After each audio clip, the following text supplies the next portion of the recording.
Hey guys, I'm the Thoughtful Beast, and I speak from the point of view of someone living with mental illness who actively works on their mental health. Today, we are talking tips on how to prevent burnout when supporting someone with mental illness. Okay, let's get started. Number one, accept that ultimately your loved one is responsible for their own mental health and happiness. You are not responsible, no matter what anyone says, whether or not they're your family or your friends. You can't force people to do what they don't want to do. You can't force people to be happy. You can't force people to take care of their own mental health. You can bring someone to therapy, but you can't make them talk. And if anything, that's going to hurt your relationship and just drive You to insanity. Number two, help your person build a support system. You will not last as a sole person in someone's support system. That is not sustainable. Please ask your person's friends or family to come and help and be support. And then you can be together, and then you're not alone in what you're going through.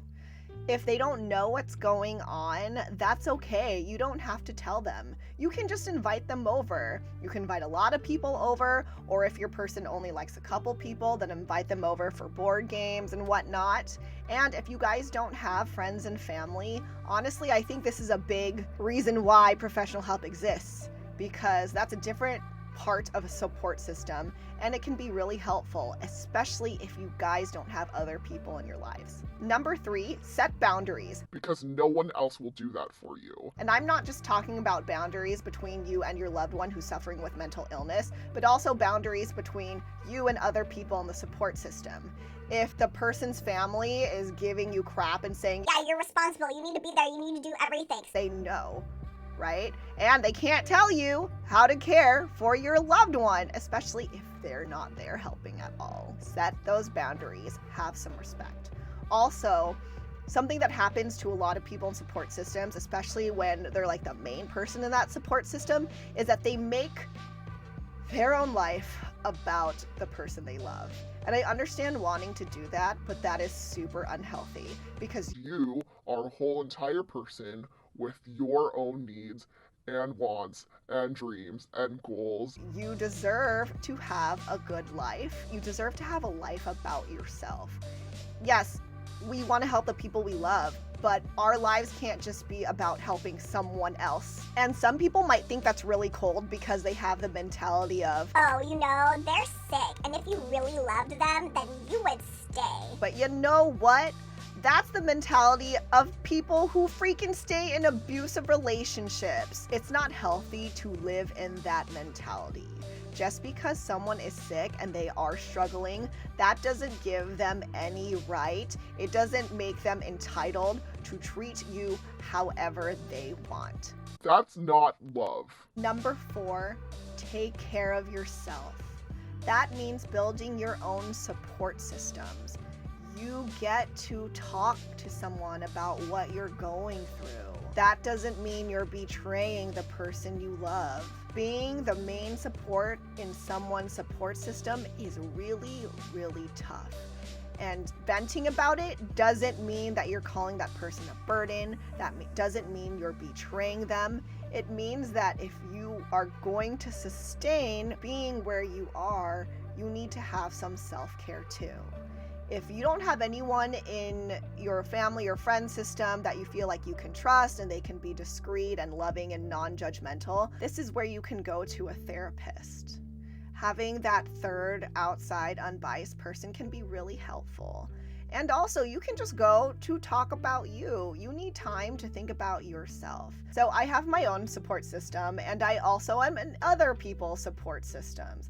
And honestly, I know how hard it can get. I know how hard it is to see someone you love struggle so much and, try to help them without Enforcing what you think they should do. it's really, really tough because you want to see your loved one be happy and succeed and not hurt so much. And even just that can burn you out.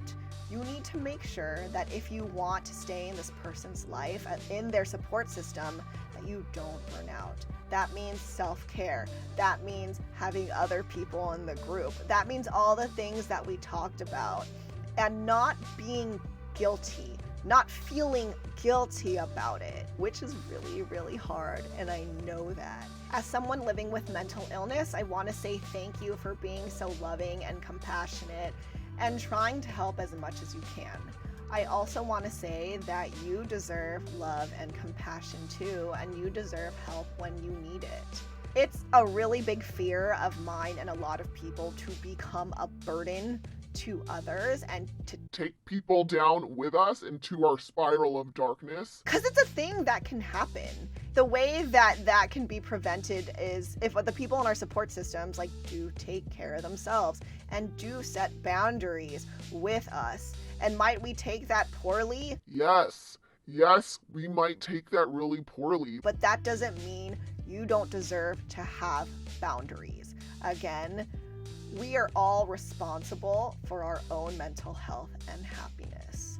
So please keep supporting us. Thank you. But also please, please, please take care of yourself and love yourself.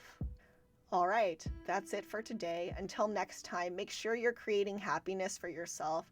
Whether that means you're going to go buy a wig at Party City for fun, or if that means you're going to go play hockey, because some people play hockey. Your choice. Okay, bye. Cold because they have